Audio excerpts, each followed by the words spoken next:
Monsieur le ministre secrétaire général du gouvernement, Maître El Hadj Oumar Youm, ancien ministre, avocat à la Cour, professeur Abdoulaye Sakho, professeur agrégé des universités, cher Ibrahima Ndiaye, auteur de l'ouvrage que nous lançons ce jour, chers invités, mesdames et messieurs.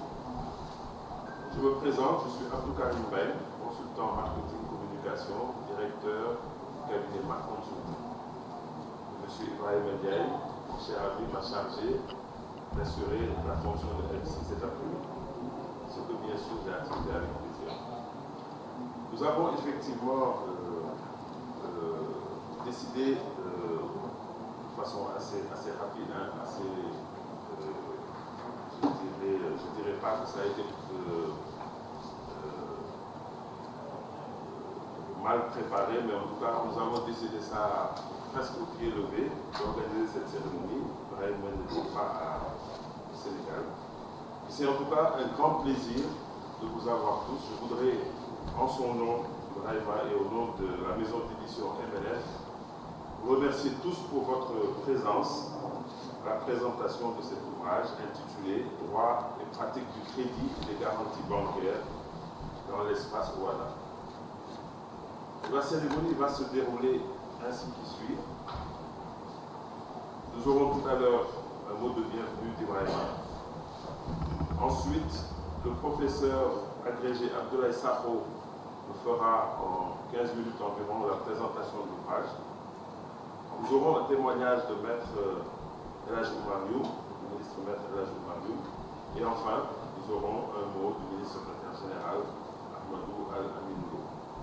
À la suite de cela, ceux qui veulent poser des questions pourront le faire avant la séance de dédicace qui sera ici, à cette table. Je voudrais donc, avant de passer la parole à Ibrahima Ndiaye, dire quelques mots sur lui, en guise de présentation. Ibrahima est titulaire d'un DESS en droit des affaires et fiscalité et d'un DSS en banque et finance.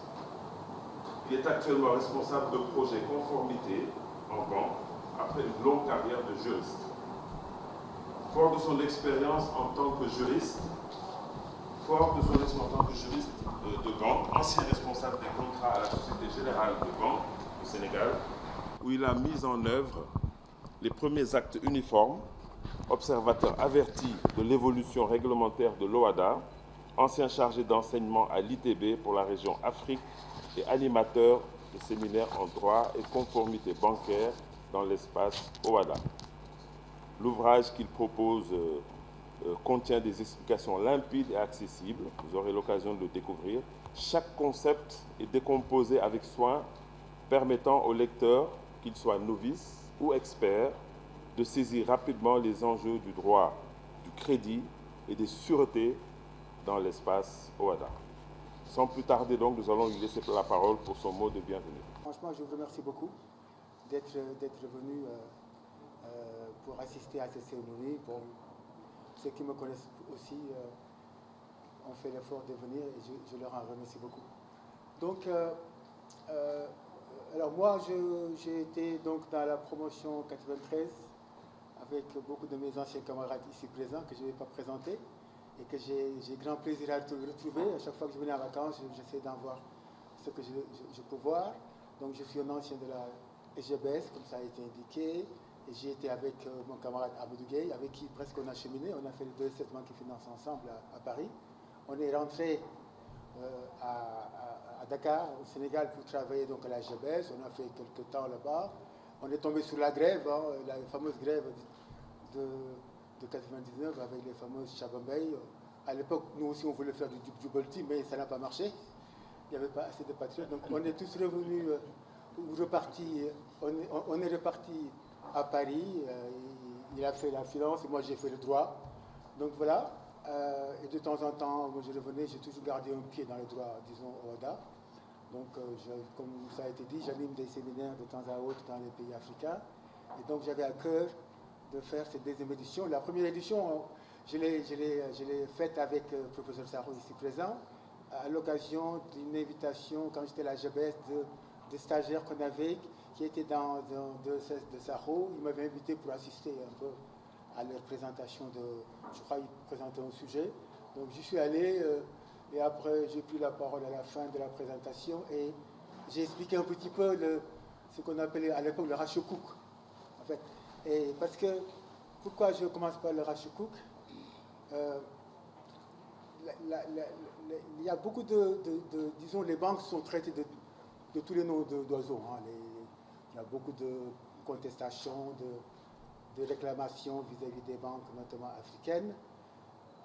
Mais c'est parce que les gens ne savent pas toujours comment une banque fonctionne. Une banque, c'est le secteur de l'économie le plus réglementé en fait, le secteur de la banque. Parce que la banque, c'est le cœur de l'économie. Le cœur, si ça ne marche pas normalement, eh ben, le corps ne marche pas. Donc on l'a vu durant les différentes crises. Et la crise de 2008 a renforcé par le BAL 3 les problématiques de solvabilité. Donc une banque, quand elle prête de l'argent, elle ne prête pas l'argent qui lui appartient. Elle prête l'argent des déposants. D'accord? Et donc il y a des règles de solvabilité qui imposent aux banques de respecter un certain nombre de ratios. Donc quand une banque vous prête, on va dire, 100 000 francs, il faut qu'il dispose de 8% de fonds propres équivalents. Et s'il n'a pas ces fonds propres équivalents-là, la banque peut être, disons, peut faire l'objet de sanctions.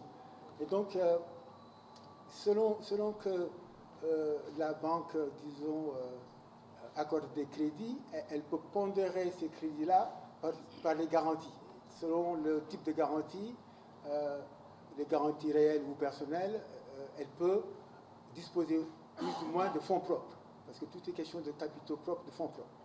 Et donc, comme vous le voyez, les dettes souveraines ne sont pas disons, impactées par la nécessité de pondération. Les prêts garantis par une hypothèque sont pondérés à 50%, c'est-à-dire qu'il y a moins d'exigences de fonds propres quand on a une garantie, et quand il n'y a pas de garantie très solide, eh bien, là, la pondération, elle est beaucoup plus forte, elle est de 100%.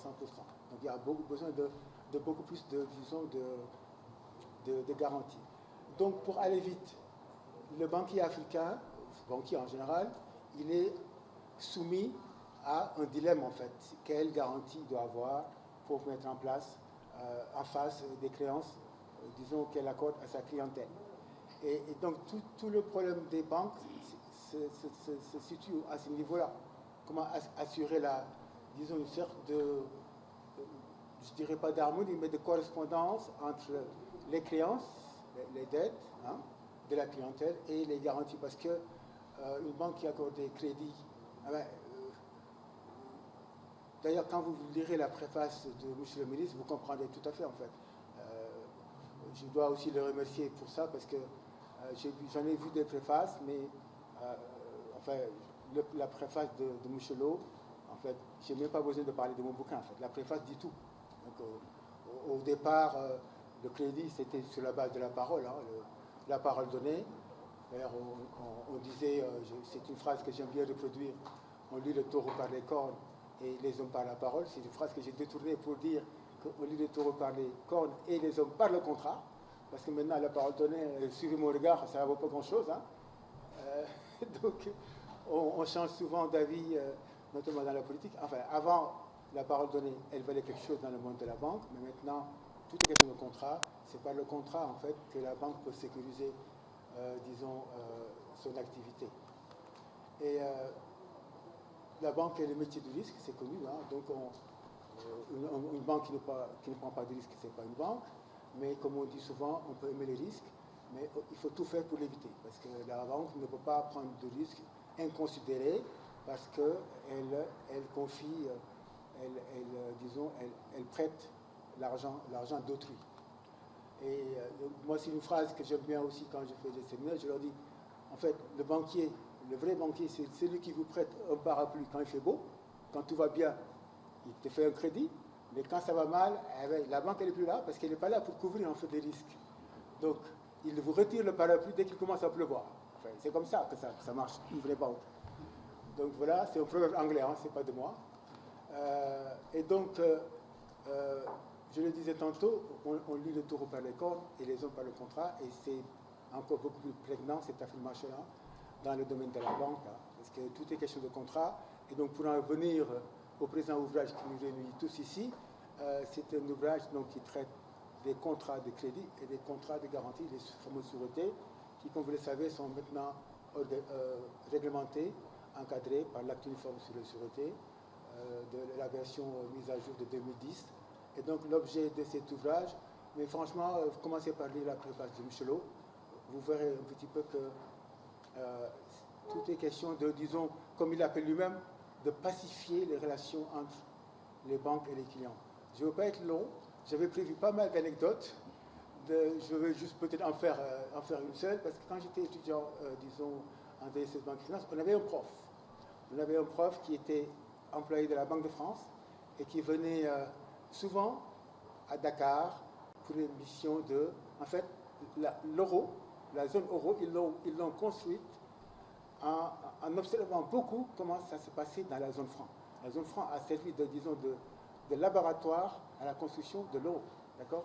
Et donc, il venait pour ça, et il venait aussi pour faire ses costumes. Il me montrait, derrière le revers de ses costumes, que tous les costumes qu'il faisait, il les faisait faire ici. En fait, donc, juste pour dire qu'au Sénégal, on a des talents dans tous les domaines, et que ces talents n'attendent que d'être, disons, valorisés, accompagnés.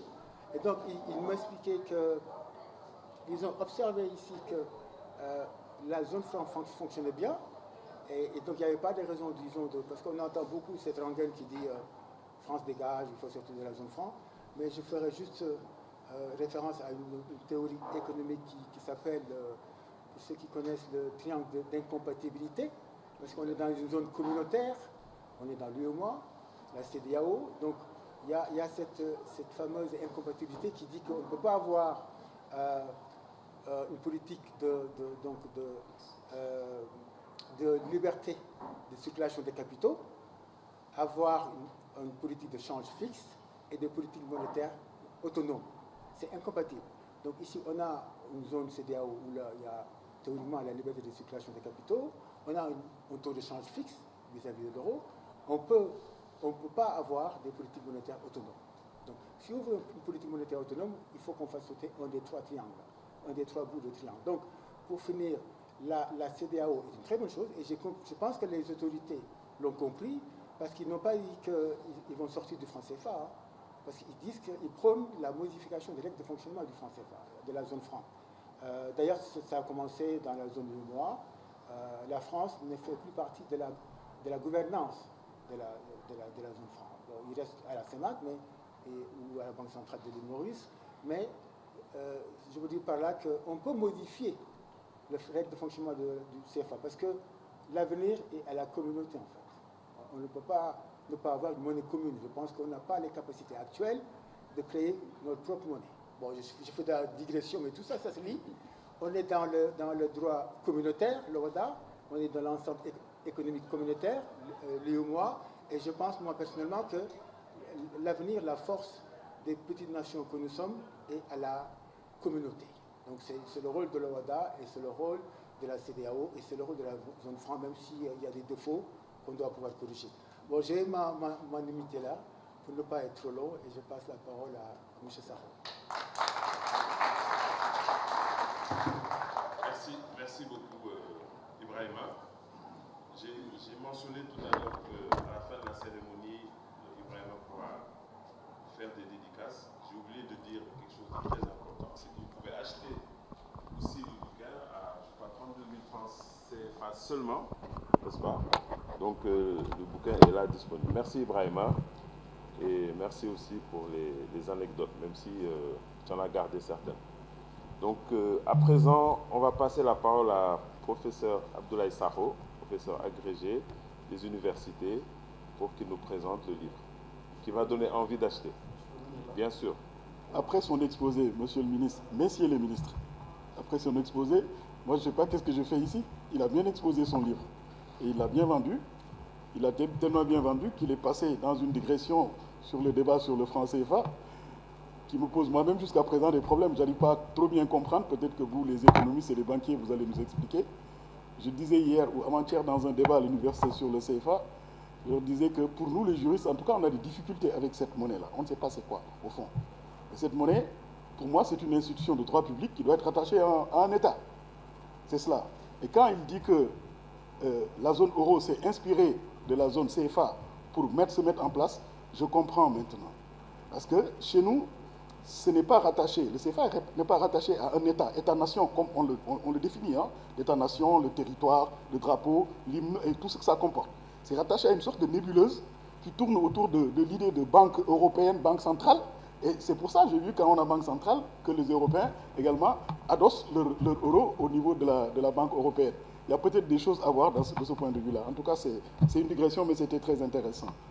Je voudrais dire à tout le monde que je suis très heureux de me retrouver ici. Vraiment, très très heureux. Et de retrouver des amis, c'est comme ça que je peux dire. Parce qu'il y a quelques années, on était dans une autre situation, mais aujourd'hui, je les appelle par leur prénom.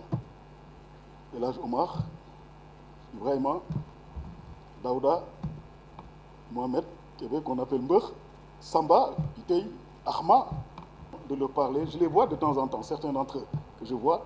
Le général, je le vois de moins en moins. Samba Bitey, je le vois de moins en moins. J'aurais dû appeler Isaïen Khobanya et Ndiaw Diouf pour qu'ils soient ici. Si tu m'avais dit, ils seraient là.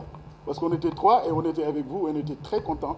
Et jusqu'à présent, on est fiers, vraiment fiers de vous retrouver à ce niveau de responsabilité et de nous dire également encore une chose qui me paraît essentielle et sur laquelle on n'a pas l'habitude d'insister. Mais monsieur le ministre, je crois que l'université sénégalaise, c'est quelque chose quand même. C'est vraiment quelque chose. On a l'habitude de dire que l'université, ça ne vaut rien. Les étudiants sont nuls, les profs sont nuls. On a l'habitude, quelquefois, il y a même des journaux qui le titrent. Mais aujourd'hui, ceux qui dirigent ce pays-là, ils sont des produits de l'université. Ceux qui sont à des postes de responsabilité les plus importants, ils sont issus de l'université. Et cela nous fait plaisir. Ça nous fait plaisir parce qu'on se dit peut-être que notre vie n'aura pas été une vie vaine. Parce qu'on a quand même passé beaucoup de temps à l'université et on a aidé à construire ces cadres-là, même si ce n'est pas nous qui les avons formés, parce que la plupart des formations proviennent de la famille d'abord.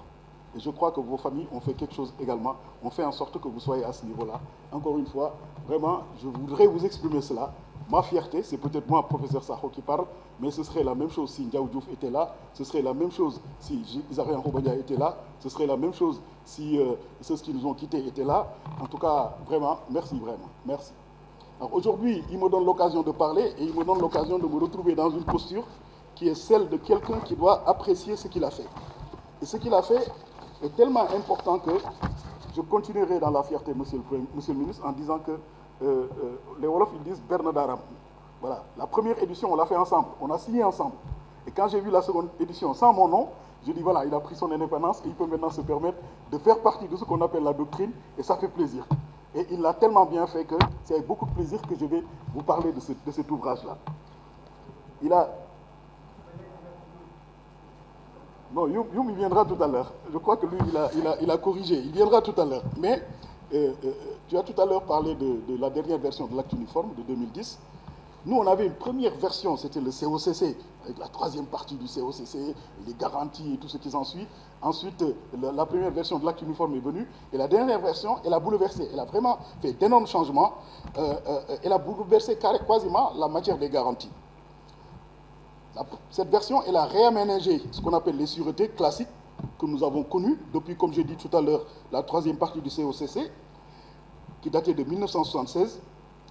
Et cet acte uniforme de 2010, il a procédé, et il y a eu des étudiants qui ont fait des études là-dessus, il y a même une thèse sur la modernisation du droit des sûretés. On a dit qu'il a modernisé les sûretés en introduisant plusieurs formes de garanties qui sont issues notamment de la pratique bancaire. Parce que la pratique bancaire a permis d'enrichir le domaine des sûretés. Les mécanismes qu'on a consacrés dans cet acte uniforme, ils sont divers. Ils sont de régimes différents. Institution d'agents de sûreté, il en parle. Je vais y revenir. Des hypothèques, c'est classique, mais il en parle dans leurs versions les plus récentes. En passant par le droit de rétention, je vais y revenir tout à l'heure. Les sûretés propriétés, ça également, je vais en parler tout à l'heure. Les gages, les nantissements, les créanciers, et en particulier les banques, avec tout cela, tout cet arsenal, ont désormais à disposition un important arsenal d'instruments qui sont propres à sécuriser dans une large mesure leurs engagements. Mais on sait que par expérience, il ne s'agit pas seulement de lister, ce n'est pas suffisant. Je sais également que par expérience, même s'il vient de le dire, le risque zéro, ça n'existe pas. Les banquiers auront beau essayer de minimiser les risques, ça n'existe pas, il y en aura toujours. Il y aura toujours un risque à propos du prêteur d'argent en matière de crédit. En conséquence, aujourd'hui, on cherche par des procédés qui incluent une démarche de recherche d'efficacité maximale, de garantie, on cherche, notamment les créanciers et les banquiers cherchent à s'inscrire de plus en plus dans l'objectif d'une sorte d'utilisation efficiente des garanties. Comment faire pour que les garanties soient efficaces? Et c'est cela la préoccupation la plus essentielle et que l'on retrouve dans ton livre d'ailleurs. Tu y es arrivé. Et je vais montrer tout à l'heure que tu es arrivé à montrer qu'on peut avoir une utilisation efficace de ces garanties-là. Comment? Cette démarche, on l'appelle optimisation. Je croyais que j'allais la trouver dans ton texte, je ne l'ai pas trouvée. C'est la démarche d'optimisation des sûretés. Une démarche d'optimisation des sûretés, comme on le fait en matière fiscale, hein, optimiser la matière fiscale, optimiser l'utilisation de la fiscalité pour que, pas seulement vous ne payez pas moins d'impôts, mais vous payez des impôts de manière efficace. Et c'est cela qui est intéressant. Les sûretés également, comment faire pour les utiliser de manière efficace. La démarche d'optimisation, elle s'est imposée dans beaucoup de relations juridiques aujourd'hui, notamment en matière fiscale.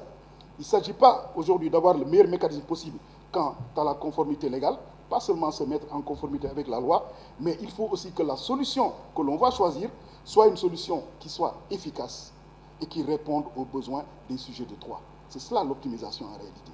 On voudrait faire en sorte que le droit que l'on va appliquer, pas seulement conforme à la loi, mais que ce soit un droit qui nous donne satisfaction le maximum possible. C'est une raison pour laquelle on parle d'optimisation. C'est utilisé en matière fiscale. Ici, l'optimisation des sûretés impose de discerner dans la gamme de toutes les sûretés dont il a parlé dans son livre, celles qui sont à mieux de protéger le banquier. Quelles sont les meilleures sûretés, les meilleures garanties que la loi offre et que l'on peut utiliser en tant que créancier. C'est une démarche qui commande de bien maîtriser d'abord les diligences qui permettent aux créanciers de conserver le rang, parce que quand il s'agit de payer, on fait un rang, il y en a qui sont premiers, il y en a qui sont derniers. On fait tout pour être dans les premiers. Et si on est dans les premiers, peut-être on a bien optimisé sa prise de garantie et ça nous permet d'y arriver. Ou les garanties par les procédés techniques suivants. Alors ces techniques-là, M. Ndiaye en parle. Il en parle, je vais en utiliser quelques-unes seulement pour permettre d'entrer dans ton livre. D'abord, pour optimiser la prise de garantie de sûreté, il faut peut-être procéder à une rédaction soignée des actes constitutifs de garantie au fin d'en extraire toutes les clauses imprécises. Faire en sorte qu'il n'y ait pas de possibilité, Monsieur le ministre, on en parlait tout à l'heure, possibilité d'interprétation, que ce soit clair quand on rédige et qu'il n'y ait pas des choses pas très claires. De ce point de vue, ceux qui liront le livre de M. Ndiaye sont servis à volonté. La vraie originalité, je peux même dire la plus-value ou l'apport essentiel du travail de M. Ndiaye, c'est dans la mise à disposition de formulaires pratiques. Ça, c'est une vraie plus-value qu'il a fait dans son livre. Quand on a fait la première édition et qu'on avait des formulaires, il y a eu des professions qui se sont rapprochées de moi. Ils m'ont dit, mais prof, tu déconnes. Ces formulaires-là, il ne faudra pas les mettre à disposition des clients. Nous, on facture. Et vous les mettez là et vous les vendez à 10 000 francs. Notre livre, on le vendait à 10 000, n'est-ce pas? Ils disent, vous le vendez à 10 000. Mais il y a un gars. Je dis, moi, je suis un prof, ce n'est pas mon problème. Moi, je mets à la disposition la connaissance. Bon, mais maintenant, ils ont compris depuis lors qu'il fallait au contraire. En matière de formulaire de crédit, après ce qu'il appelle, lui, dans son texte, prologement et recommandations générales, il donne les formulaires de convention d'autorisation de découvert, que l'on utilise souvent dans les banques.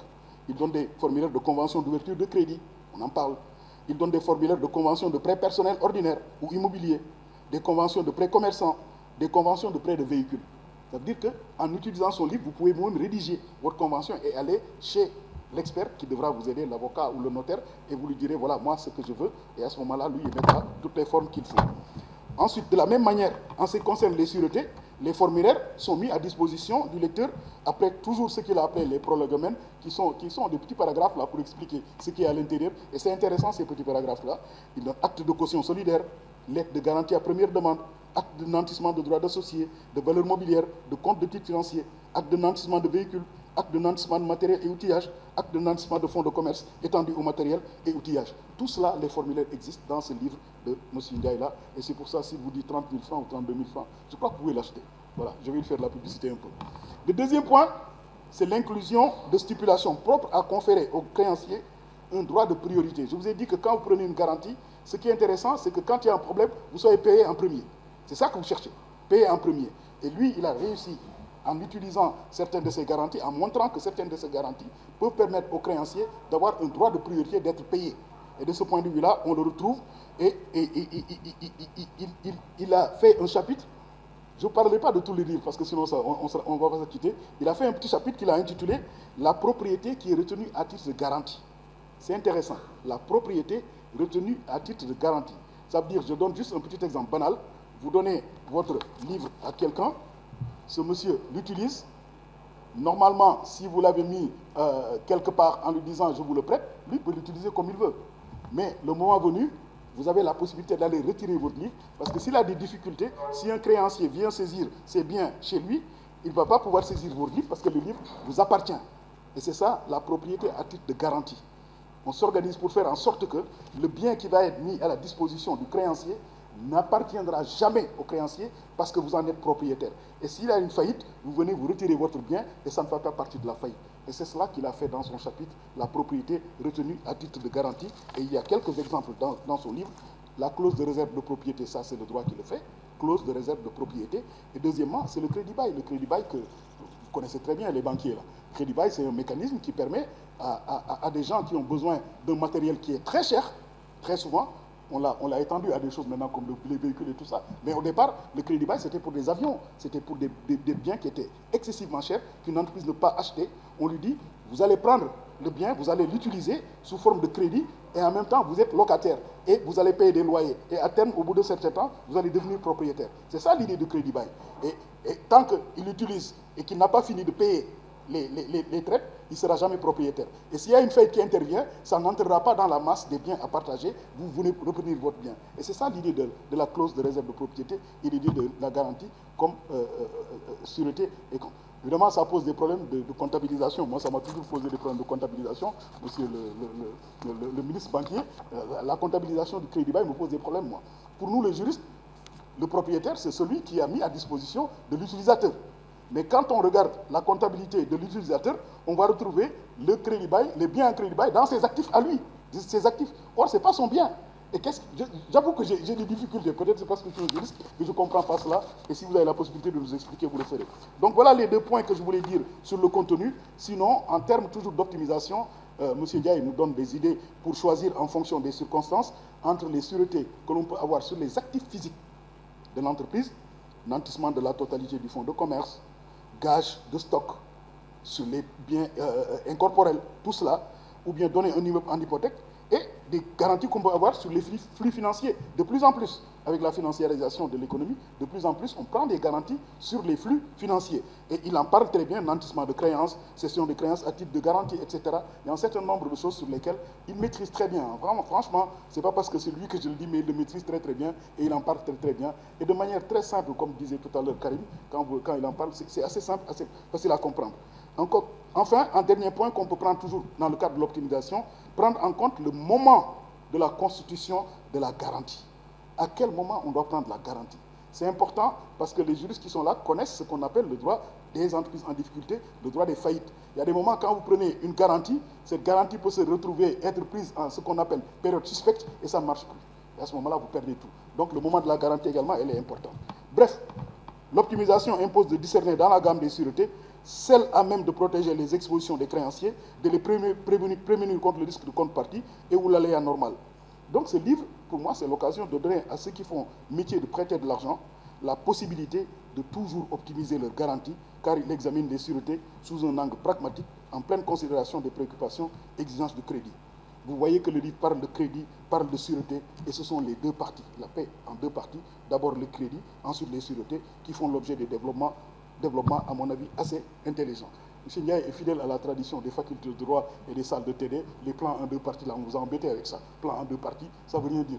Là, vous pouvez faire des plans en 10 parties, personne ne vous notera, vous faites ce que vous voulez. Mais à la fac, on vous embêtait avec les plans en deux parties. Bon, lui, il est fidèle à ça, et il continue à le faire. Donc, le livre a vraiment adopté une démarche didactique qui permet une nette séparation de la théorie et de la pratique. La théorie, c'est les choses qu'il a données sous forme de cours, et la pratique, ce sont les formulaires. Et sur ce plan-là, il a réussi. Pour moi, il était question d'essayer de montrer en quelques minutes l'intérêt d'aller acquérir ce livre. J'espère que j'ai réussi et que je n'ai pas embêté les gens au point de ne pas prendre le livre. Je ne voulais pas déflorer complètement le contenu du livre. C'est pour cela que je vais me limiter à ça. Mais j'ai donné quand même des indications en vous disant que le livre est un instrument utile pour l'optimisation et en vous disant aussi que du point de vue de la forme, la présentation simple avec ce plan binaire facilite l'accès au contenu du livre. Ce doit normalement suffire largement pour vous demander d'acquérir le livre et je crois que vous le ferez. Un autre des intérêts du livre de M. Ndiaye est de permettre l'ouverture de perspectives et de la réflexion sur nos banques. Ça, lui, il a commencé avec le CFA. Son préfacier a commencé avec la finance islamique. Moi, j'ai envie de poursuivre avec la question de la prise en compte du crédit dans le secteur informel. C'est un problème énorme. C'est un gros problème. Et quand, à l'époque, je commençais à enseigner et que j'avais vu qu'il y avait une loi sur les mutuelles d'épargne et de crédit spécifique, une loi sur les mutuelles d'épargne et de crédit et une loi bancaire, la grande loi bancaire. 2 lois. Et je disais, pourtant, moi, quand je vais à la FRAP et que je donne mon cours, je dis la loi, elle est générale, elle est impersonnelle. Une seule loi pour les citoyens. Comment ça se fait que pour un secteur, il y ait 2 lois? Secteur du crédit, le petit crédit a sa loi, le grand crédit a sa loi. Ça veut dire que la Banque centrale, à un moment donné, a pris en compte la réalité. Les mutuelles d'épargne et de crédit ne peuvent pas être traitées de la même manière que la grande banque, comme les banques qu'on retrouve. Et donc, il y a eu 2 lois. Mais aujourd'hui, monsieur le ministre, la manière dont on traite les entreprises de microcrédit, ça me pose des problèmes. Et je crois j'ai l'impression qu'on est en train de les pousser de plus en plus à adopter soit la forme, soit le mode de fonctionnement des grandes banques. Et à ce moment-là, quel est l'intérêt d'avoir du microcrédit?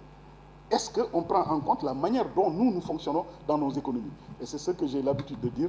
Normalement, on utilise le droit, mais le droit qu'on utilise, il est un peu figé, il est importé, il n'est peut-être pas très adapté à ce que nous voulons. Et de ce point de vue-là, aussi bien le secteur informel du crédit que l'utilisation de la finance islamique devrait pouvoir nous amener à réfléchir et à montrer que, et c'est pour cela, je crois qu'il vous a jeté un défi. Vous dites, votre prochain livre doit tourner vers ça. Il doit tourner non seulement vers la finance islamique, mais il doit aussi tourner vers la prise en compte du secteur informel du crédit. Voilà ce que je voulais dire en vous exprimant encore une fois ma fierté de vous voir, cher. Merci tout le monde. Voilà, c'est comme ça que je peux dire. Merci beaucoup.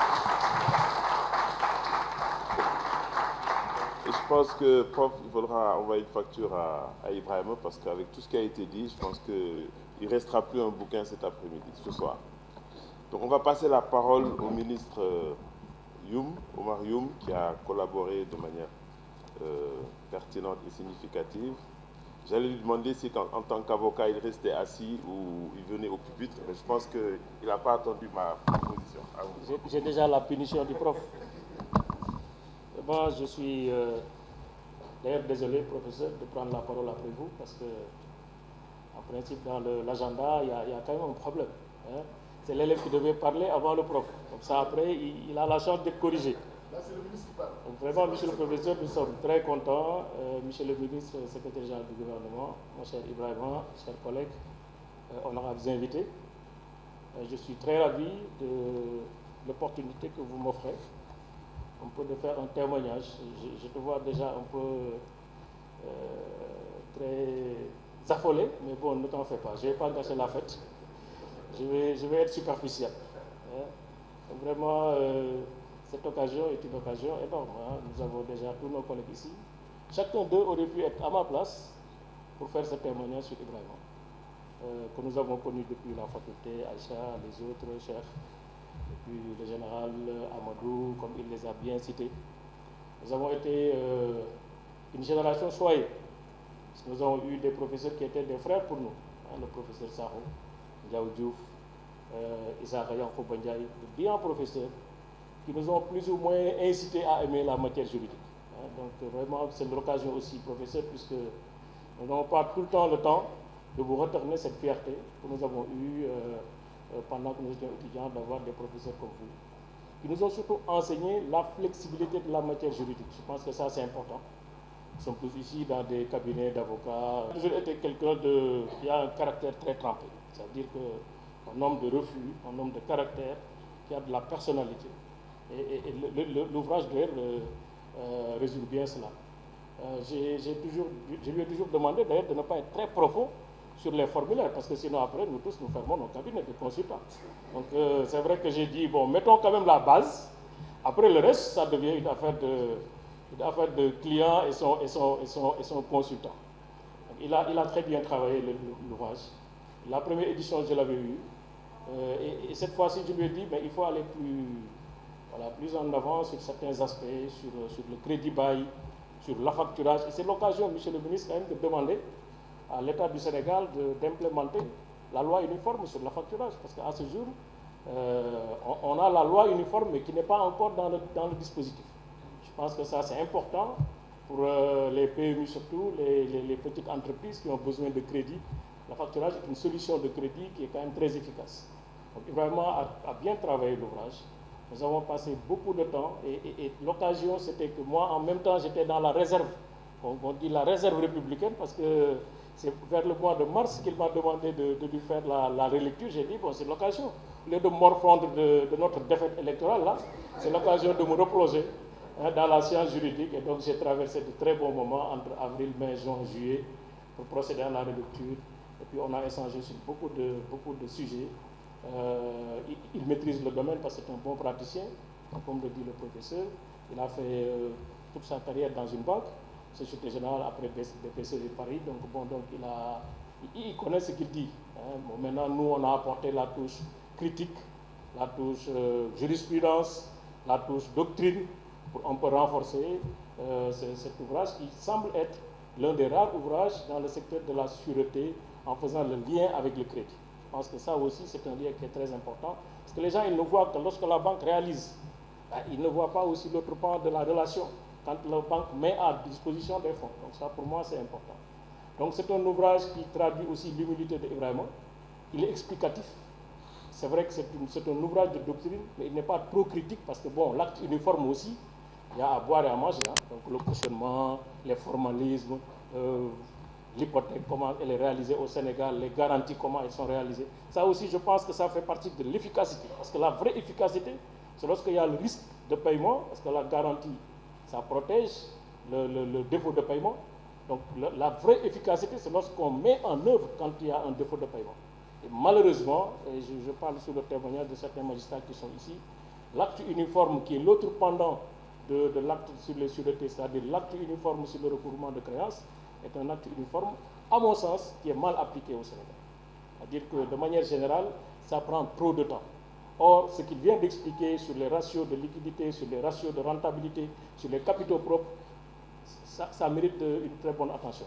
Ce n'est pas que pour les banques, c'est les mêmes ratios qui sont utilisés aussi dans les entreprises. C'est-à-dire une entreprise aussi, sa rentabilité ou ses ratios de liquidité, c'est en fonction des créances qui sont recouvrées. Si on tarde à recouvrer les créances, on impacte indirectement l'entreprise, on provisionne trop, et après, bon, il y a des conséquences sur les résultats. Je pense que ça aussi, c'est pourquoi je pense qu'il faut avoir souvent, et j'ai toujours demandé aux clients banques de faire ce travail de rapprochement entre le secteur privé et les magistrats, c'est-à-dire les juges, pour qu'ils soient davantage conscients des risques de retard dans le recouvrement de créances. Je suis d'ailleurs en train de faire un ouvrage sur le recouvrement de créances. On aura l'occasion peut-être d'échanger là-dessus. Je pense que c'est important que tout le monde soit conscient du fait que les retards qui sont imputables dans le traitement des dossiers de recouvrement de créances pour avoir une répercussion extrêmement négative dans la liquidité, sinon dans la viabilité de l'entreprise. Ça aussi, pour nous, c'est important. Donc vraiment, Ibrahim, merci pour l'opportunité. Merci, monsieur le secrétaire général. Je pense qu'on devait commencer par là aussi. Vous remercier pour le temps que vous avez consacré à faire déjà ce très beau préface-là. Mais ensuite, pour votre implication vraiment dans la tenue de cette présentation, qui nous honore nous tous. En tout cas, merci pour tout ce que vous avez eu à faire. Donc, Ibrahim, c'est un homme qui est extrêmement humble, très humble, d'ailleurs l'ouvrage le permet, très généreux, parce qu'écrire déjà, c'est avoir la volonté aussi de partager. Nous tous, on a des petites connaissances dans nos domaines respectifs, mais nous n'avons pas suffisamment le temps, ni la force, et encore le courage de le faire. Ibrahim a eu le temps et le courage de le faire, c'est très bien, parce qu'il vit en France aussi. Nous, les contraintes que nous avons ici, c'est bon, d'abord, quand on commence à écrire le soir, on risque d'avoir les tchouraïs qui sortent d'ici, les chipotes de l'autre côté, etc. Donc, on a beaucoup de contraintes. Heureusement, il a la chance, lui, de pouvoir le faire, surtout quand on a une famille polygamique. Donc, vraiment, Ibrahima, que Dieu vous assiste. Hein? Non, il sait ce que je dis. Hein? Donc, j'avais demandé d'ailleurs à la famille aussi, et ça, le dernier mot sur la famille, les remerciements, à Wanja, notre grande sœur, qui est là. Donc vraiment, merci pour tout ce que vous avez fait pour Ibrahima, pour nous tous, entourés d'affection. Quand on lit l'ouvrage, il a dit « à nos disparus ». Ça montre aussi la dimension assez discrète d'Ibrahima. Dans les ouvrages, on met à ma soeur, à mon épouse, à mes enfants, à mes machins, etc. sur une page. Mais à nos disparus, je suis sûr qu'au fond, il a pensé à ses parents, en premier, à ses amis, à ses frères, etc. Donc, mais ça aussi, c'est une marque une marque de personnalité. Ensuite, très fidèle en amitié, c'est pourquoi d'ailleurs nous tous, malgré les contraintes d'agenda, nous avons tenu à venir parce qu'Ibrahima aussi, c'est le lien en fait de la promotion. On se voit que quand il est là. Ça aussi, c'est important. On se voit que quand Ibrahima Ndiaye est là, je suis à 2 pas de la maison de Amadou, mais bon, j'y vais presque pas. Mais quand Ibrahima est là, il trouve l'occasion de nous rassembler. Et ça aussi, c'est important. C'est l'occasion vraiment de vous dire toute notre amitié et toute notre sympathie. En tout cas, merci. J'ai été un peu long et assez disruptif par endroit, mais je pense que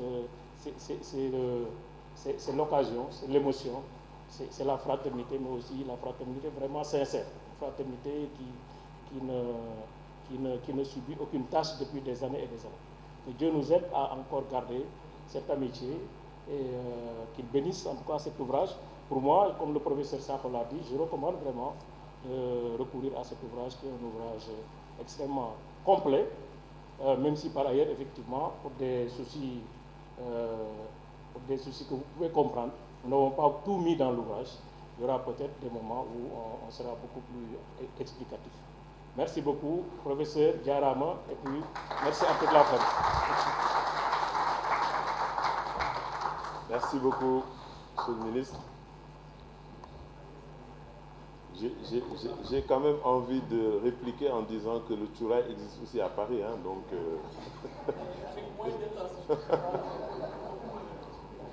on va poursuivre le débat. Donc on va terminer avec Monsieur le ministre secrétaire général. On a commencé par un banquier, on va terminer par un banquier central. Et bon, voilà, donc vous pouvez là. À vous la parole, Monsieur le ministre. Mesdames et messieurs, sur la communauté bancaire que je retrouve ici, le directeur de l'agence principale de la BCEAO à Dakar, qui est venu certainement honorer l'ancien directeur national de la BCEAO que je suis, M.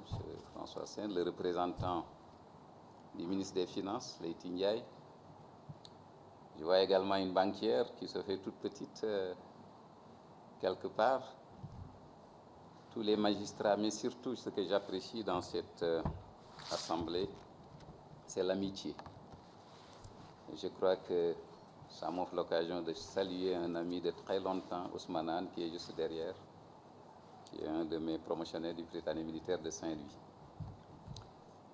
Alors, Ibrahima a réussi une prouesse, c'est de me faire écrire quelque chose.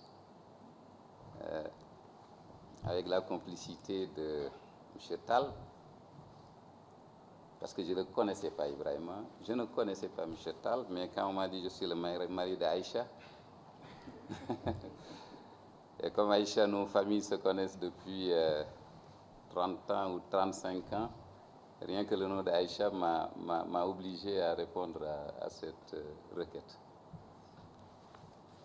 Et Monsieur le ministre, vous le savez, à un poste de secrétaire général du gouvernement, on n'a même pas le temps pour soi, pour avoir le temps pour écrire. Un banquier central est forcément un homme de droit. Parce que tout ce que fait un banquier central, ça part de texte. Et j'ai eu l'avantage à la Banque centrale depuis 1987-90 d'avoir traversé beaucoup de choses. Et pour l'anecdote, ce qui m'a amené surtout sur l'amour, en tout cas, de lire et de comprendre le droit. Ça devait être au milieu des années 90, une banque, comme ils le savent bien, fatiguée, la Banque centrale, qui nous demande est-ce que les peines et soins sont une sûreté. Je commence par là. On m'impute le dossier, ça arrive chez moi, c'est d'abord de comprendre ce que c'est que peine et soins. À l'époque, malheureusement, il n'y avait pas Internet. Je me suis précipité à la bibliothèque de la Banque centrale parce qu'il y avait un Français qui faisait des... C'était un livre bien aimé. Et voilà, j'ouvre et je vois que peine et soins, c'est ça. En d'autres termes, avoir un titre de propriété et permettre à quelqu'un de venir construire dessus. Et le banquier nous demandait est-ce que c'était une sûreté. Et à l'époque, il n'y avait pas encore la WADA. C'est pourquoi la Banque centrale et d'une manière générale, nos communautés, et je suis fier en tout cas d'appartenir à cette communauté, elle a su s'adapter, elle a su à chaque fois aller rechercher les ressources nécessaires pour régir Oui, Ibrahim a fait un plaidoyer pour le CFA. Un jour, on viendra ensemble vous parler de ce CFA. Bon, beaucoup de gens qui me définissent comme se disaient qu'est-ce qu'un pro-CFA fait dans le gouvernement. Oui, parce que bon, je suis passionné par ce que le CFA a apporté dans cette zone et je le disais souvent à chaque fois qu'il y a un chef d'état-major général des armées qui était nommé, nouveau ministre des Forces armées, il n'y a que vous que je n'ai pas pu faire venir, j'allais le voir et je lui disais toujours, je suis à votre disposition. Mais je veux surtout vous dire une chose, c'est que le franc CFA fait de sorte que vous pouvez avoir besoin de moins d'hommes pour le maintien de l'ordre. Parce que le franc CFA garantit la stabilité des prix, une faible inflation.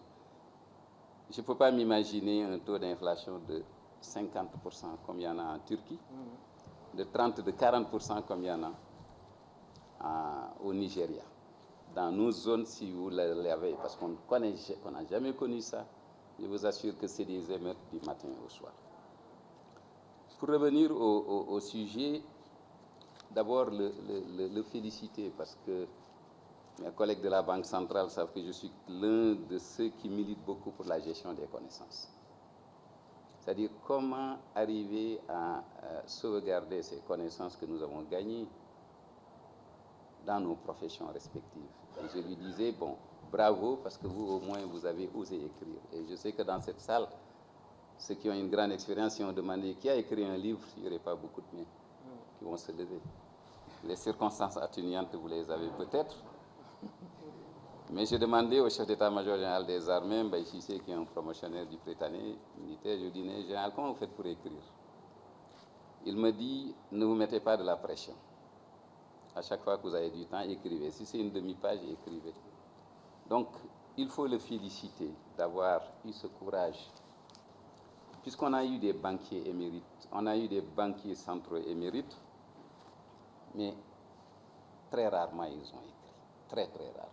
Et je pense qu'ils ont beaucoup de choses à raconter, beaucoup de choses à donner à la jeune génération. Donc, pour cela, on va lui dire bravo. C'est vrai que nous sommes dans un environnement où votre livre est approprié parce que les mutations sont là, tout s'accélère, tout se complexifie, c'est ce que je disais dans la préface. Qu'est-ce que nous constatons? C'est qu'à chaque fois que le secrétaire général de la commission bancaire va dans une banque, n'est-ce pas, DG, elle ne revient jamais bredouille. Elle revient toujours avec des provisions complémentaires demandées, des déclassements de créances que la banque classe SN qu'on reclasse comme des créances en souffrance. Et pour une bonne part, c'est parce que malheureusement, au niveau juridique, au niveau des sûretés, le travail n'a pas été bien fait. Et c'est rarement moins de 2-3 milliards. Il y en a qui se retrouvent avec 10, il y en a qui se retrouvent avec 40 milliards. 40 milliards, on vous dit qu'il faut provisionner 40 milliards. C'est de la destruction de valeur. On peut même l'appeler d'abus de biens sociaux. Parce que cet argent qui est investi n'appartient pas à la banque. La monnaie, le service bancaire, c'est un service public, c'est un bien public. Et à chaque fois, c'est des milliards, pour ne pas dire des dizaines de milliards qui peuvent être déclassés. Pourquoi? Parce que malheureusement, les dossiers de crédit sont mal ficelés. Malheureusement, la compréhension de ce que les sûretés peuvent donner, ce n'est pas fait comme il le faut. C'est pourquoi, je le dis dans la préface, très humblement, les banquiers, la Banque centrale, le secrétaire général devraient pouvoir prendre ce livre-là. Madame Anne, vous devez pouvoir le distribuer à tous vos... je ne dis même pas ceux seulement qui sont... mais distribuez-le tous. Parce que malheureusement, ils se trompent. On engage le crédit. On se rend compte à un moment donné que le crédit pose problème et on déclasse. Et quand on déclasse, le contentieux juridique d'abord, ensuite judiciaire. Et ce contentieux judiciaire, quand j'ai quitté la Banque centrale de la Direction nationale dès fin janvier, on avait 700 milliards de francs CFA de crédit en contentieux judiciaire, datant de plus de 5 ans. Autant que les fonds propres des banques. Vous le disiez tout à l'heure, ces retards, oui, mais 700 milliards de contentieux bancaires dans les juridictions d'instance, depuis parfois plus de 5 ans. J'ai tout fait pour les enlever de là-bas, pour amener au niveau du tribunal du commerce, mais on me dit qu'il faut d'abord changer la loi sur le tribunal du commerce. D'où l'importance, encore une fois, pour le système bancaire, de bien maîtriser les opérations de crédit, de bien maîtriser, comme vous l'avez dit dans votre document, ce que c'est que les sûretés, la documentation. Mais souvent, les banques, et je lance une pierre là-bas, les services chargés du marketing, de la communication sont souvent bien choyés. Mais les autres, malheureusement, non. Et ça a coûté 700 milliards. Ne parlons pas de ce qui s'est passé avant 1990 au niveau de la restructuration bancaire. En une année au Sénégal, on a fermé 8 banques. 8 banques. Et je le rappelle toujours aux banquiers.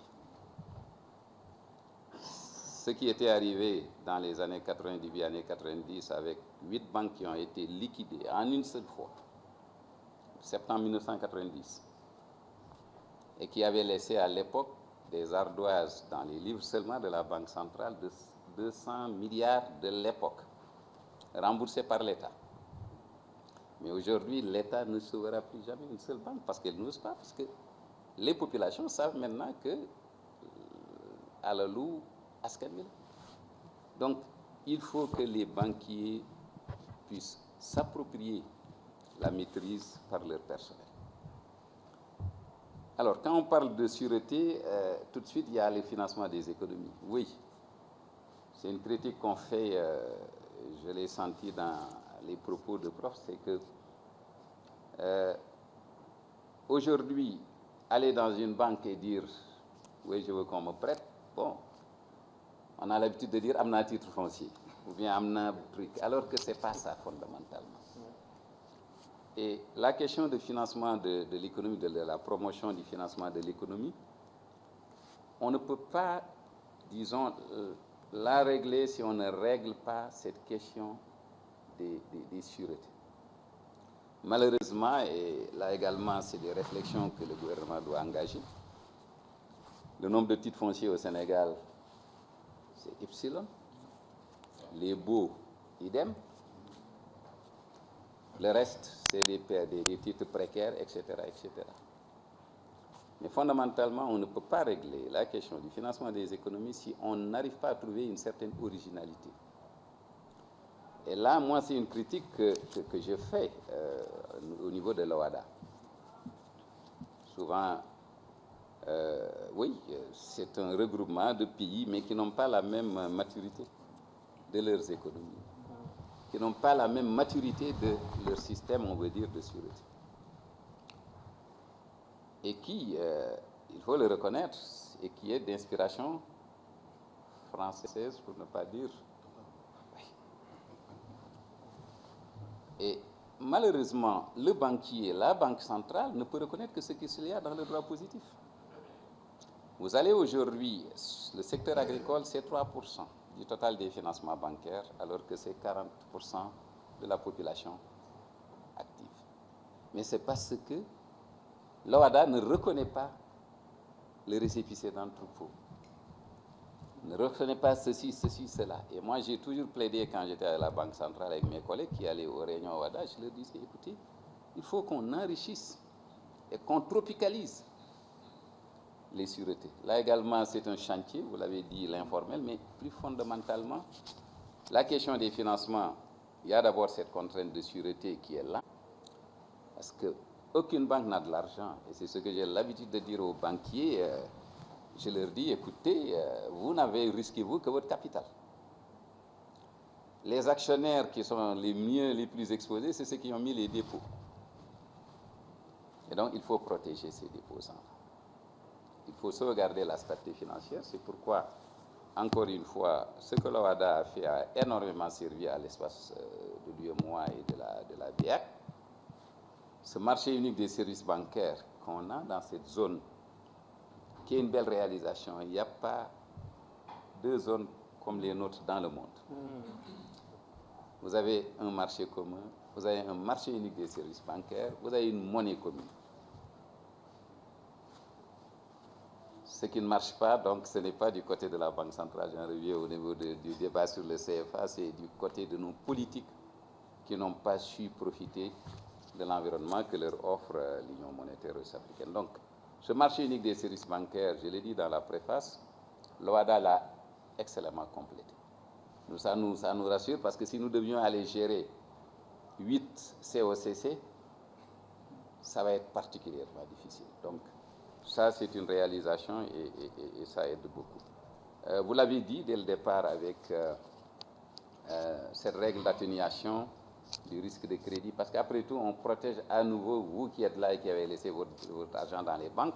Les gens se plaignent qu'on ne leur prête pas, mais à la fin de la journée, ce qui importe, c'est qu'un déposant puisse accéder à ses dépôts sans aucune contrainte. Donc, ces techniques d'atténuation du risque de crédit, l'OHADA les a bien expliquées. C'est des pratiques que les banques doivent pouvoir comprendre et appliquer. Mais surtout, ce livre aussi doit servir au patronat. Parce qu'ils ont l'habitude de se plaindre comme si c'était un droit d'avoir un crédit. S'ils lisaient à minima ce qu'il y a dans la réglementation, c'est des éléments qui les aideraient beaucoup. J'ai l'habitude de leur dire, en matière de due diligence, vous faites des due diligence sur votre business, mais vous ne faites jamais de la due diligence sur les propres contraintes que ceux vers qui vous allez.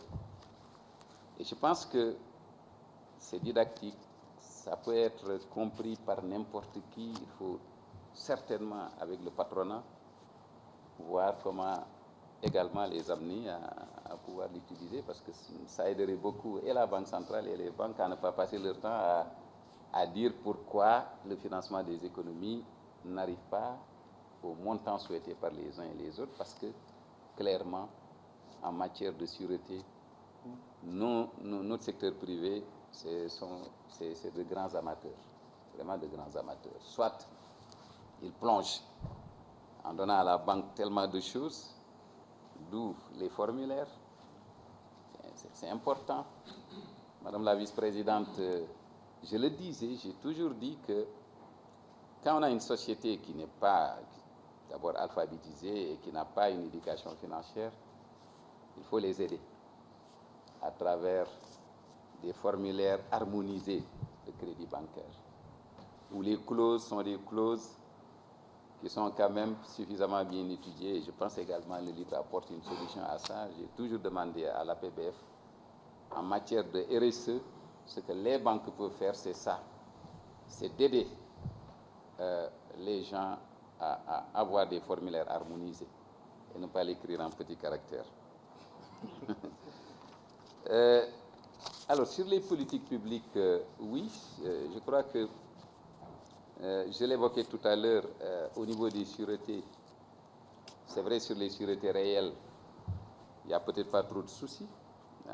Voilà, c'est compris, c'est truc. Mais quand on en vient aux sûretés personnelles ou aux sûretés mobilières, là aussi, c'est un élément que l'OHADA doit corriger. Nous avions à l'époque, quand j'étais directeur des activités bancaires à la Banque centrale, les anglo-saxons ont ce qu'on appelle un collateral register, un registre des garanties, qui facilite énormément la tâche aux banques. Mais malheureusement, vous venez sur les procédures qu'on dit simplifiées de recouvrement, je ne sais plus si comme ça on l'appelle, ce n'est pas si simplifié que cela. Donc là également, c'est un élément sur lequel on doit pouvoir aussi, disons, toquer à la porte de l'OHADA, c'est que nous ne soyons pas toujours dans ces procédures rigides, parce que réaliser, vous le dites, une garantie ici, c'est la croix et la bannière. Le tribunal de commerce est en train de régler certaines choses, mais la soulte qui est là est très importante. Sur la finance islamique, je l'ai évoqué dans la préface en vous disant que c'est une ouverture. Nous avons une banque islamique qui est là. Nous avons des institutions de microfinance islamique. Oui, la microfinance, oui, il faut bien leur donner une existence pour leur faire une réglementation spécifique et adaptée. Mais sur la finance islamique, la Banque centrale a fait l'effort nécessaire. Ce n'était pas réglementé, c'est maintenant réglementé. Mais s'il y a un contentieux, je plains les magistrats qui ont jugé des contentieux sur les opérations de finances islamiques.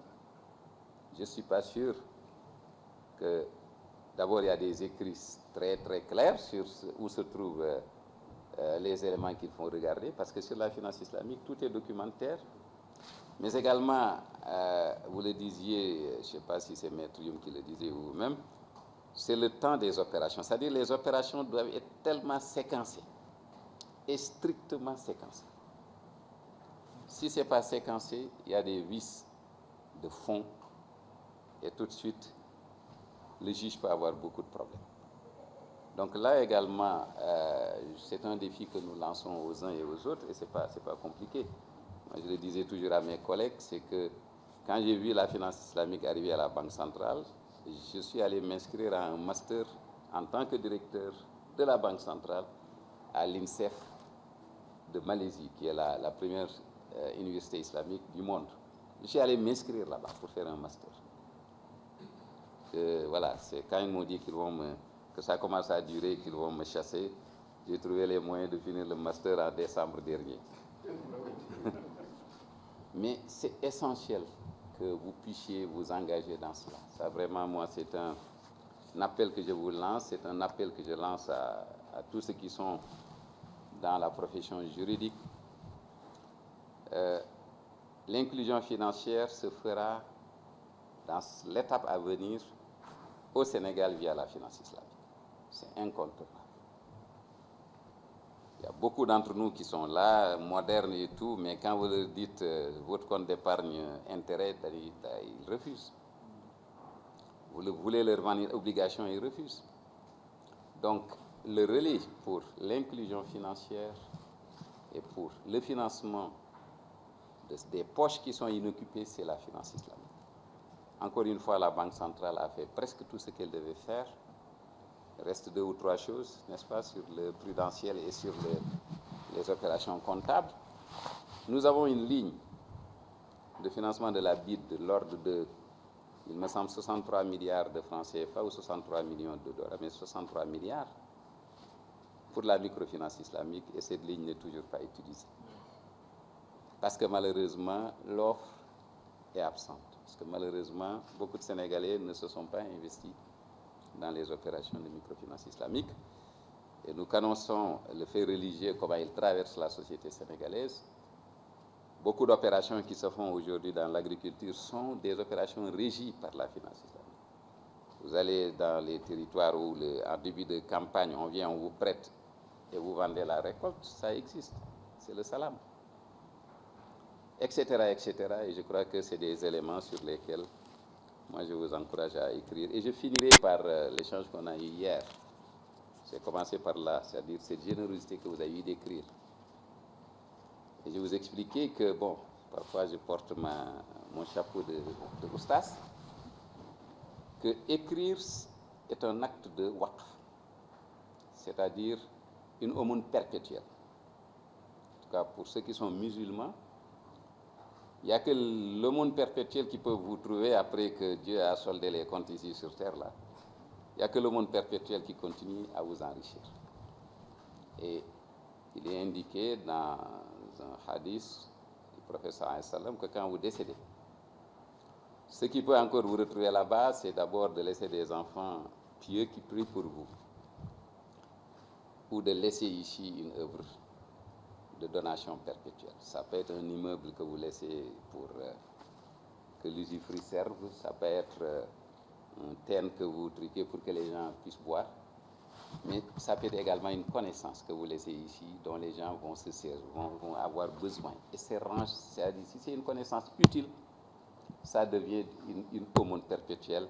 Et je termine par ces mots en poussant tous, peut-être à partir de là, que tout un chacun puisse avoir disons, le courage ou en tout cas la volonté d'écrire. Je vous remercie. Merci beaucoup, monsieur le ministre. Cet exposé fort intéressant. Encore une fois, merci de votre présence malgré votre emploi du temps chargé. Nous avions prévu de prendre quelques minutes pour donner la parole à la salle pour des questions ou des contributions. ne sais pas s'il y en a, on pourra en prendre 2 ou 3. Oui. Nous sommes interpellés sur ces questions de sûreté, même en tant qu'agent public, en particulier la délégation générale à l'entrepreneuriat rapide des femmes et des jeunes, mais d'autres structures de l'État, qui d'une manière ou d'une autre pratiquent des activités, des crédits sur des ressources publiques, sur des cibles qui sont assez particulières. Et M. le ministre le disait tout à l'heure, il y a cette nécessité de se replonger sur la pertinence de ces sûretés, quand on sait que plus de 40% de notre population est rurale, mais également surtout une autre grosse problématique, c'est que 97% de notre économie est informelle. Elle est portée par des vendeurs de café Touba, elle est portée également par la vendeuse de Gerte Tchaf qui au coin de, ou en tout cas devant chaque banque, et que l'État a, sur justement cette base d'équité qui est le fondement de l'inclusion financière, l'État a le devoir de faire accéder à des services financiers de qualité à tous ses citoyens sur toute l'étendue du territoire. L'État a mis en place des stratégies comme la DER avec d'autres structures. On est à l'heure d'ailleurs de la rationalisation, c'est un autre débat, Monsieur le ministre, mais c'est une question prégnante. Mais l'idée, c'est de dire comment est-ce qu'on fait avec ces ressources publiques qui sont mises à disposition de ces citoyens pour, bien entendu, qu'ils puissent également participer à l'activité productive, pour qu'ils puissent également s'autonomiser, parce que c'est le premier maillon, s'autonomiser pour pouvoir également créer des petites entreprises, pour ensuite aller dans un segment plus structurant qui est le segment de la PME pour créer des champions. L'État met en place des ressources publiques en passant parfois par des banques, en passant par des systèmes financiers décentralisés ou en le faisant de manière autonome, comme on le fait aujourd'hui avec le nanocrédit. Cela pose effectivement un certain nombre de problématiques quand on les lie aux sûretés et quand on les lie effectivement au fait de pouvoir recouvrer ces ressources publiques-là dans une perspective qui permette de pouvoir garantir l'efficacité de l'action de l'État envers ces populations, simplement, mais également dans une perspective également de pérennisation des interventions de l'État en direction de l'ensemble de ses citoyens sur l'ensemble du territoire. C'est en cela, effectivement, que ces questions-là sont très importantes pour nous, parce qu'il faut qu'on se replonge, bien entendu, sur ces aspects de sûreté, ces aspects de garantie, et toutes sortes de collatérales pour voir aujourd'hui comment est-ce que nous, quand nous faisons du nanocrédit, pour la dame de Bandafassi, qui on donne un crédit de 75 000, puis on passe à 100 000 francs, à 125 000 francs, comment on fait?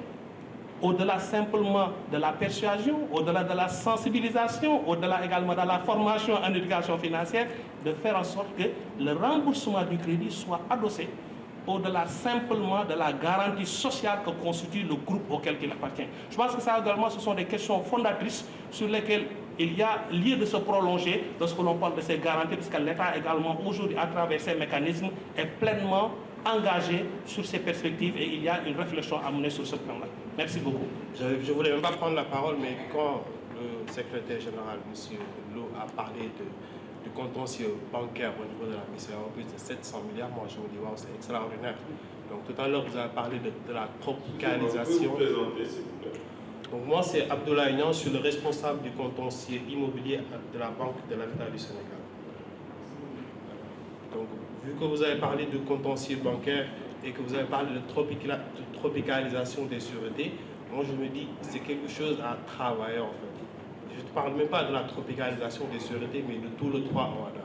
Parce que le 3 OHADA, de manière générale, a mis en exergue une certaine loi que doivent appliquer tous les pays membres, mais je me dis tout au fond, il y a certains lois qui ont été laissés aux lois nationales, aux pays qui doivent comment dirais-je, légiférer au sein, en leur interne.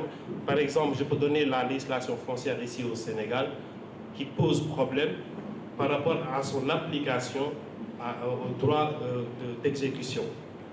par exemple, je parle de la saisie immobilière, et c'est ça qui pose problème concernant le contentieux bancaire. Quand vous parlez de 700 milliards de contentieux bancaire, très souvent, on a un problème de réalisation des garanties. Et ce qui pose le problème généralement, c'est parce qu'on a que des titres précaires sur lesquels on finance. Par exemple, je prends l'exemple de la Banque de l'Habitat du Sénégal qui finance un Sénégalais lambda.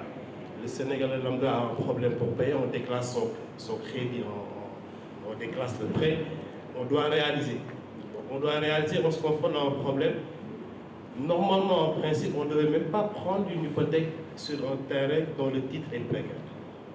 Et là, le problème fondamental se pose avec l'article 203 de l'AES qui dit pour prendre une hypothèque, il faut le faire sur le niveau immatriculé. Donc je m'attends, bon, je n'ai pas encore lu le livre de M. Ndiaye, mais je vais le lire pour voir tout en fond s'il a à développer sur ça. Parce que l'article 203 nous dit non, on ne peut pas prendre une hypothèque sur le niveau qui n'est pas immatriculé. Alors qu'on sait au Sénégal, on a presque 8 ou 7% de titres fonciers. Alors que le Sénégalais lambda, je ne parle pas même des sociétés, le Sénégalais lambda n'a que les titres fonciers pour demander un prêt. Parce que c'est le titre qui donne en garantie. Et je vous dis aussi le plus important, les cibles pour cet ouvrage doivent être les magistrats. Parce qu'ils ont un problème de compréhension concernant la pratique bancaire. Généralement, pourquoi ça tire en longueur le recouvrement des créances bancaires? C'est parce qu'ils ne comprennent pas la pratique et même la procédure. Faisant que le débiteur ou la part adverse est dans le dilatoire, généralement en demandant des expertises en n'en plus finir, et que le magistrat, ne comprenant pas la procédure, n'étant pas un technicien, il donne toujours une suite favorable à sa requête. Sachant que le contentieux va tirer en longueur, et le principal problème, c'est l'incompréhension de la pratique bancaire. Donc, cela pour en finir, cela pose problème parce que généralement, l'acte uniforme sur les voies d'exécution permet de faire une saisie sur les impenses. Sachant qu'en droit des sûretés, de manière générale, c'est interdit de prendre une hypothèque sur les immeubles non immatriculés. Alors que de l'autre côté, on permet la saisie des immeubles qui ne sont pas immatriculés. Et je me dis, au sein de notre pays, la législation nationale doit être revue, c'est-à-dire la législation foncière, permettant même la prise de l'hypothèque sur certains immeubles qui ne sont pas immatriculés, pour qu'on puisse appliquer l'acte uniforme sur les voies d'exécution, comme d'autres pays de la sous-région le font. Merci beaucoup. De la classe que Ibrahima Ndiaye, même si il a écrit ce livre à titre personnel, mais je crois que c'est un livre qui revendique l'appartenance à une promotion. Dans sa première phrase, il s'est présenté comme membre d'une promotion, c'est la nôtre. Je prends donc la parole, on va dire avec plaisir, mais contraint et forcé par l'abus de pouvoir du juge Ahmadou Tall, qui n'a pas oublié qu'il était magistrat, à côté de Daouda Diop, le général Daouda Diop, le bras séculier. Ils m'ont demandé de porter la parole de force, hein, comme une camisole de force, de porter la parole de la promo. Donc, pour dire toute la joie, toute la fierté, tout le plaisir que nous avons de nous retrouver dans ces circonstances agréables et tous les souvenirs qui ressurgissent. C'est peut-être une des toutes premières fois où on peut voir Ibrahima Ndiaye sur un plateau, bien sage, avenant, conciliant, qui hoche la tête dans le sens de l'assentiment, puisque c'est tout à fait le contraire auquel il nous a toujours habitués. Oumar en a déjà dit un mot. Et donc au nom de Aïcha, Ahmadou, Daouda, Mohamed, Oumar, et peut-être que j'en ai pas vu d'autres qui sont dans la salle, je dis merci Ibrahima, hein, vraiment, c'est une grande fierté. Peut-être que le mot ou la touche supplémentaire qui peut nous pousser à essayer d'écrire, nous qui ne l'avons pas encore fait, je pense que Mohamed en est déjà, si ce n'est à son deuxième ou troisième livre, Mohamed a déjà écrit, c'est le fameux Waqf. L'idée d'avoir une aumône perpétuelle, peut-être une fois que les soldes d'ici seront comptés, seront soldés. En tout cas, moi, je pense que je fais partie de ceux qui ont besoin peut-être d'une aumône perpétuelle. Je ne fais pas de pacte sur succession future, mais le fameux WACF dont vous avez parlé, monsieur le ministre secrétaire général du gouvernement, peut être la petite touche supplémentaire qui va nous engager à essayer, oser d'écrire. Après, comme c'est la foire aux questions, je vais peut-être poser une question très terre à terre. À la fin de cette rencontre, il y aura une cérémonie de dédicace. La question fondamentale, c'est on achète les livres où? Ici? Parfait. Voilà. Merci. Donc on va, je sais pas, par quel ordre on va commencer. Il y a, je pense que les juristes sont interpellés, les banquiers aussi, et même les magistrats, je crois. Donc Ibrahima, pour commencer. Mais au début, on a expliqué que l'intérêt des sûretés, c'est de diminuer, enfin selon leur qualité, le montant de fonds propres que la banque doit mobiliser quand il fait un crédit. Tu vois, c'est l'application du ratio coupe de Bâle, quoi, tu vois. Donc, si la banque prête 100 millions, il faut qu'il mobilise 8% de fonds propres. Donc, quand tu as, je sais pas, une dette souveraine, tu n'as pas besoin de mobiliser 8% de fonds propres, si tu veux. Mais quand tu as des crédits immobiliers ou des sociétés personnelles, tu as plus ou moins d'immobilisation à faire. C'est un peu ça l'impact. Après, la stabilité financière, monsieur le ministre en a parlé, hein, j'en ai un peu aussi un peu parlé. La banque étant le moteur de l'économie, le cœur de l'économie, bon, on l'a vu avec Lehman Brothers, hein, quand une banque systémique fait faillite, c'est tous les systèmes qui s'en ressentent. Donc, d'où la nécessité d'assurer la stabilité. Et la stabilité, c'est d'abord la préservation des déposants des clients. C'est pas ma faute, c'est le micro qui déconne. Donc voilà. Et sur l'aspect de la microfinance, dont a parlé monsieur le secrétaire général de l'ADER, moi je ne vois pas d'autre solution que... Je m'occupe beaucoup d'assurance aussi dans mon métier de tous les jours. Il faut la mutualisation par le mécanisme de l'assurance. Pour les petits montants, il n'y a pas de sûreté à immobiliser en face. On a connu le PAMECAS, etc., qui viennent, qui comptent les meubles que vous avez, vous ne payez pas, ils font peur à tout le monde, ils vous mettent la photo. Bon, voilà, c'est un peu ridicule ces choses-là. Il faut que dans le mécanisme du crédit que vous octroyez, incorporer une partie, peut-être une colonne, une ligne assurance, de petits montants, mais comme avec le mécanisme de l'assurance mutuelle, ça peut servir, ce petit montant-là qui est un petit peu dégagé, à, disons, compenser certaines pertes que vous pouvez avoir sur certaines créances. Après, moi j'ai fait mon mémoire de maîtrise sur le droit foncier au Sénégal avec Mme Monique Cabré-Rivière, qui avait écrit un bouquin sur le droit foncier sénégalais avant et après l'indépendance. Donc voilà, je connaissais assez bien la problématique foncière, mais c'est pas nouveau, hein, les problématiques que vous avez évoquées. Hein.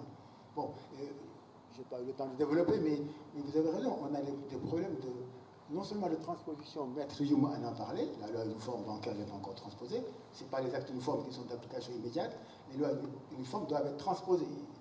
Depuis le début janvier 2024, on aurait dû transposer la loi uniforme bancaire, la nouvelle loi, ce n'est pas encore le cas, c'est un problème.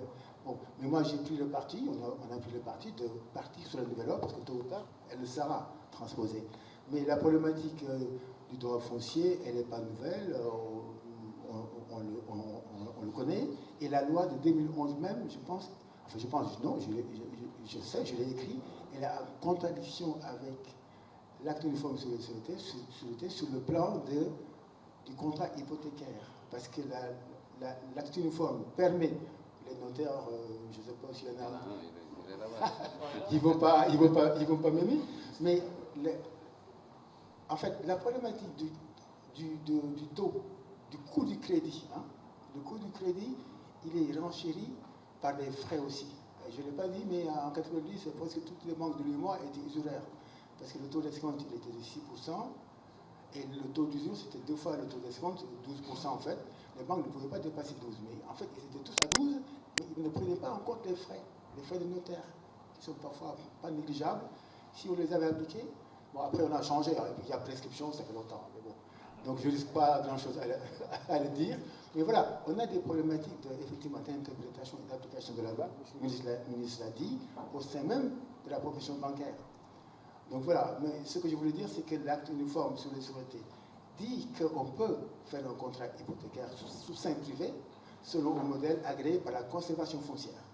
Donc, les praticiens que vous êtes, vous pouvez vous réunir, vous mettre d'accord sur un modèle, le faire agréer par la conservation foncière, rédiger les actes tranquillement dans vos offices, vos bureaux ou vos banques, et le faire, disons, agréer. Hein. C'est autorisé, sauf que la loi sénégalaise dit textuellement que le contrat d'hypothèque est un acte, disons, qui doit... Comment le terme qu'on utilise? C'est un acte qui doit passer par demande notaire, en fait.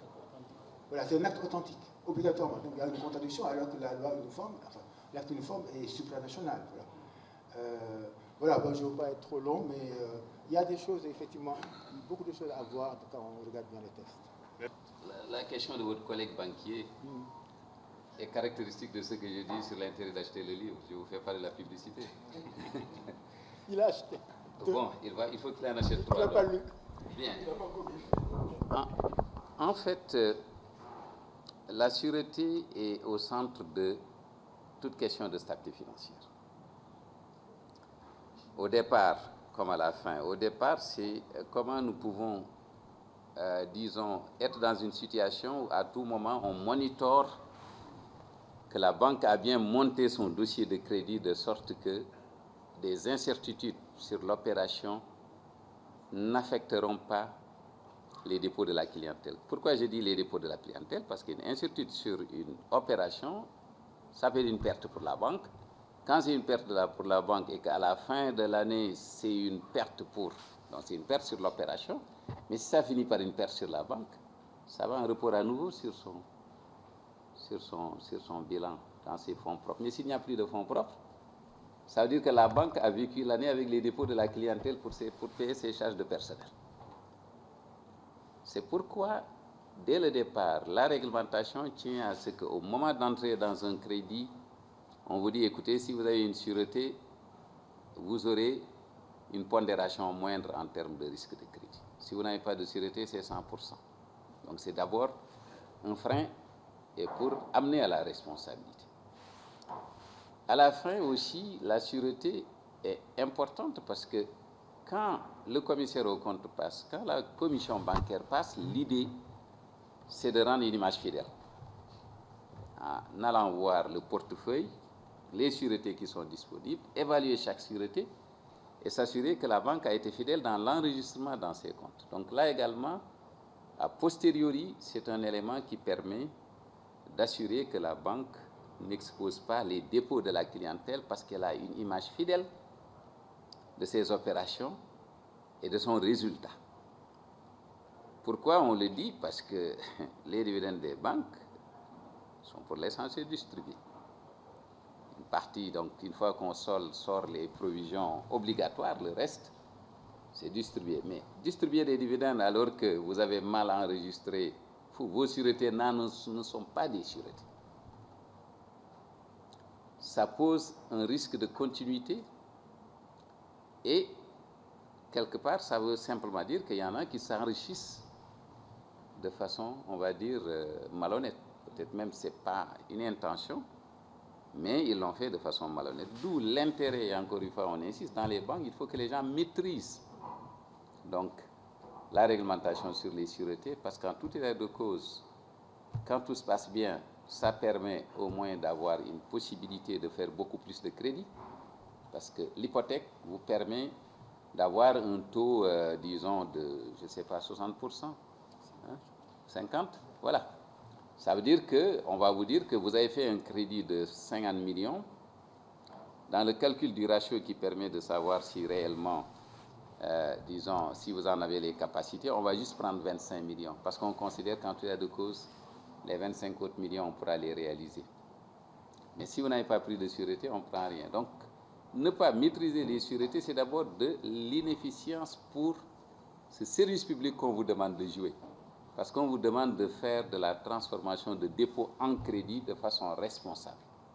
Et donc, la sûreté permet d'assurer qu'il y a des financements, permet d'assurer qu'au départ du crédit, vous avez déjà anticipé sur ce que ça va donner derrière. Et derrière aussi, les gendarmes qui sont à la fois le commissaire aux comptes comme la commission bancaire. On ne va pas se retrouver avec des provisions complémentaires demandées qui peuvent même aller jusqu'à faire que le capital social minimum est en dessous de du minimum fixé par la OHADA. Et c'est ce qui arrive à certaines banques dans la zone, pour ne pas dire au Sénégal. Et ces éléments-là, c'est parce que fondamentalement, les éléments de sûreté n'ont pas été maîtrisés. D'où encore une fois l'intérêt, et je finis par là, que ce livre, de façon élémentaire, arrive à donner des éléments au personnel des banques pour pouvoir quand même protéger le directeur général, parce que quand ça se passe mal, ce n'est pas le personnel qui part, mais le DG.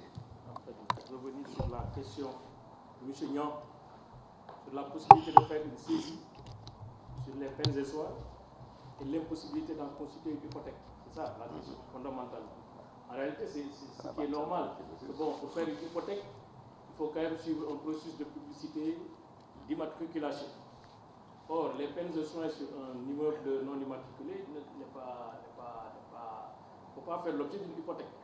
Par contre, on permet, dans l'acte uniforme sur le recouvrement, de pouvoir faire une saisie conservatoire. Attention, pour pouvoir vendre, il faut immatriculer avant de vendre. Ce n'est pas en contradiction, ce n'est pas deux actes qui sont en contradiction. L'idée c'était de dire, en fait, sensibilisons davantage la justice qui comprend très bien, c'est des bancaires, machin, fiscalité, c'est des spécialistes du droit des affaires qui comprennent très bien la problématique. Le problème, ce n'est pas un problème d'homme ou de spécialisation. D'ailleurs, moi, je fais partie des rares qui sont contre les tribunaux de commerce. Vous auriez pu avoir une chambre de commerce et optimiser, c'est ça le terme du professeur, optimiser sur la ressource, parce que finalement, nous avons tous la même formation. Donc, pourquoi faire un tribunal de commerce avec des coûts, etc. Bon, alors, on aurait pu rester, créer une chambre de commerce, comme on l'a fait avec les pools, le pool financier, etc. On a une juridiction qui est là, une meilleure coordination, parce que de toutes les façons, ils sont polyvalents. Donc, ils sont très bien formés, ils comprennent très bien la matière. Le problème, c'est un problème de système. C'est le système qui n'est pas fait pour être efficace dans le recouvrement et dans la réalisation des garanties, en fait. Je pense que sur ça, il faut peut-être réfléchir, continuer de réfléchir, mais en réalité, c'est uniquement à ce niveau que nous avons des problèmes. Aujourd'hui, pour recouvrer, faire une saisie immobilière, la loi vous dit qu'il y a une procédure de vente, audience éventuelle. Bon, après, normalement, l'audience éventuelle est destinée à apurer tout ce qui est fait en amont. Et malheureusement, après, il y a un appel. Et moi, je ne suis même pas sûr qu'après l'audience éventuelle, quelqu'un doit pouvoir introduire une procédure d'appel. Mais bon, je pense que le souci de justice et d'équité a plus ou moins prévalu, de telle sorte que, bon, finalement, ils acceptent les appels, mais souvent, on n'est même pas souvent dans les conditions de pouvoir faire des appels. Donc, c'est dire simplement que le système qui ne permet pas, et c'est pourquoi j'ai insisté sur souvent l'inefficacité de ces sûretés une fois que le paiement n'est pas. D'ailleurs, de toutes les façons, les banques ne font pas les sûretés pour les réaliser. Parce que réaliser les sûretés, c'est un échec du crédit. Un échec du crédit. Une banque n'aime pas faire les recouvrements. Mais malheureusement, souvent, on est obligé de faire les recouvrements et c'est ça où vraiment on sent la lenteur dans le traitement procédural. Ce n'est pas un problème humain, c'est un problème de procédure, c'est un problème de système. Merci. Je pense qu'il faudra d'autres sessions vraiment pour poursuivre le débat, organiser des roadshows peut-être au niveau des banques et autres. En tout cas, je voudrais encore une fois remercier M. le ministre-secrétaire général pour sa présence et ses interventions de qualité. Remercier le professeur Sarro, comme d'habitude, pour sa pertinence. Quand il retrouve ses anciens étudiants, il est d'autant plus dopé. Merci au ministre Oumar Youm également pour sa collaboration pour ce bouquin. Bravo Ibrahima, espérons que tu vas en inspirer d'autres. Je vais te laisser le mot de la fin pour remercier certainement tous ceux qui ont fait le déplacement. Pour ceux qui ne le connaissent pas, c'était le directeur de la com d'Orange. L'ancien. Oui, l'ancien. J'ai dit c'était. Hein. Et donc, il a créé un cabinet. Donc, vous pouvez le faire travailler, mais là, il faudra le payer. Moi, je ne peux ne pas le payer. C'est un ami de longtemps. On s'est connus à Paris, hein, mais c'est voilà. En tout cas, merci beaucoup. J'ai été très, très honoré dans les conditions un peu difficiles qu'on connaît, la circulation. Le Djibouti doit commencer par la circulation. Merci Antoine. Merci encore. Merci à tous et bonne soirée. Merci beaucoup.